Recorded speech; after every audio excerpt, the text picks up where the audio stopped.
Ahom kingdom medieval India का एक बहुत पावरफुल एम्पायर था। इसने लगभग 6 सदियों तक असम के ब्रह्मपुत्र वैली पर राज किया। यह किंगडम अपनी यूनिक कल्चर, मिलिट्री पावर और एफिशिएंट एडमिनिस्ट्रेशन के लिए जाना जाता था। आहोम लोग गोरिल्ला वॉरफेयर में माहिर थे। उन्होंने एक सेंट्रलाइज्ड गवर्नमेंट के साथ एक स्ट्रांग एडमिनिस्ट्रेटिव सिस्टम भी डेवलप किया। आहोम किंगडम ने असम के हिस्ट्री और कल्चर को शेप करने में बहुत इंपॉर्टेंट रोल प्ले किया। आहोम लोग आर्ट, लिटरेचर और रिलीजन के संरक्षक थे। उन्होंने असमी भाषा और साहित्य में बहुत योगदान दिया। आहोम्स ने इस रीजन में नई टेक्नोलॉजी और एग्रीकल्चरल प्रैक्टिसेस भी इंट्रोड्यूस की। अपने लंबे शासनकाल के दौरान आहोम किंगडम को कई चुनौतियों का सामना करना पड़ा। इसने मुगलों और दूसरे पड़ोसी राज्यों के हमलों का मुकाबला किया। आंतरिक संघर्षों और उत्तराधिकार विवादों ने भी राज्य की स्थिरता की परीक्षा ली। फिर भी आहोम डटे रहे और एक रिच लेगेसी छोड़ गए। यह ऐसे आहोम किंगडम के इतिहास, इसकी उत्पत्ति, मुख्य घटनाओं, महत्वपूर्ण शासकों और असम के कल्चरल लैंडस्केप पर इसके स्थायी इंपैक्ट पर प्रकाश डालता है। यह उन कारकों की भी जांच करता है जिनके कारण राज्य का पतन हुआ और आधुनिक समय में इसकी स्थायी विरासत है। आहोम किंगडम की कहानी 13वीं शताब्दी की शुरुआत में शुरू होती है। सुकफा नाम का एक ताई राजकुमार आज के म्यांमार से असम आया। सुकफा और उसके अनुयायी नए अवसरों की तलाश में पटकाई पहाड़ों को पार करके आए। उन्होंने 1228 ईस्वी में ब्रह्मपुत्र घाटी में प्रवेश किया। सुकफा के आगमन ने असम के इतिहास में एक महत्वपूर्ण मोड़ ला दिया। उसने स्थानीय जनजातियों के साथ गठबंधन किया। सुकफा ने धीरे धीरे इस क्षेत्र पर अपना नियंत्रण बढ़ाया। उसने चाराइदेव में अपनी राजधानी स्थापित की, जो आहोम साम्राज्य की औपचारिक फाउंडेशन थी। शुरुआत में आहोम एक छोटा समूह था। वे स्थानीय समर्थन का महत्व समझते थे। उन्होंने स्थानीय समुदायों की भाषा और रीति रिवाजों को अपनाया। यह समावेशी दृष्टिकोण उनकी सफलता और दीर्घायु के लिए महत्वपूर्ण था। सुकफा का शासन 38 साल तक चला। उसने एक पावरशाली और स्थायी राज्य की फाउंडेशन रखी।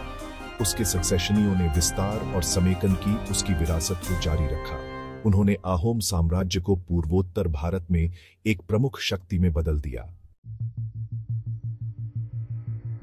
कई योग्य राजाओं के शासन में आहोम साम्राज्य फला फूला। इन शासकों ने राज्य के विस्तार, प्रशासन और सांस्कृतिक विकास में महत्वपूर्ण योगदान दिया। ऐसे ही एक शासक राजा सुहुंगमुंग थे, जो 1497 में सिंहासन पर बैठे।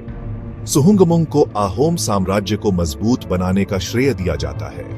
उन्होंने राज्य के क्षेत्रों का काफी विस्तार किया। सुहुंगमुंग ने पाइक प्रणाली की शुरुआत की, जो एक अनोखी प्रकार की बेगार श्रम प्रणाली थी, जिसने राज्य के बुनियादी ढांचे और सेना को मजबूत किया। एक अन्य उल्लेखनीय राजा प्रताप सिंह थे, जिन्होंने 1603 से 1641 तक शासन किया। उन्हें उनकी सैन्य उपलब्धियों और मुगल आक्रमणों को रोकने के लिए याद किया जाता है। प्रताप सिंह ने मुगल आक्रमणों के खिलाफ राज्य का सक्सेसपूर्वक बचाव किया। उन्होंने आहोम साम्राज्य की पश्चिमी सीमाओं को सुरक्षित किया।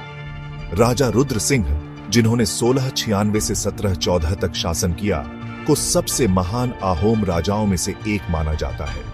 वह एक बुद्धिमान प्रशासक थे। उन्होंने सरकार को केंद्रीकृत करने के लिए सुधारों को लागू किया। रुद्र सिंह ने कला और संस्कृति को भी संरक्षण दिया। उन्होंने पहली असामिया संस्कृत शब्दकोश के संकलन का काम शुरू करवाया। इन राजाओं ने दूसरों के साथ आहोम साम्राज्य के भाग्य को आकार दिया। उनके शासनकाल में क्षेत्रीय विस्तार, प्रशासनिक सुधार, सैन्य जीत और सांस्कृतिक उपलब्धियां हुई। आहोम साम्राज्य को अपने पूरे इतिहास में अपनी सर्वोच्चता के लिए कई चुनौतियों का सामना करना पड़ा।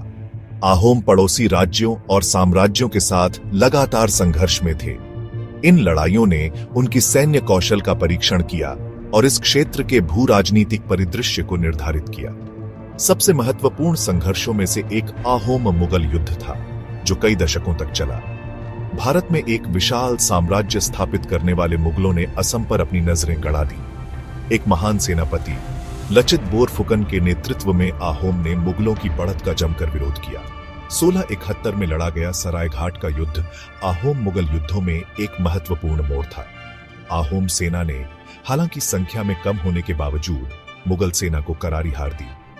इस जीत ने आहोम साम्राज्य की स्वतंत्रता को सुरक्षित किया और इस क्षेत्र में उनका प्रभुत्व स्थापित किया।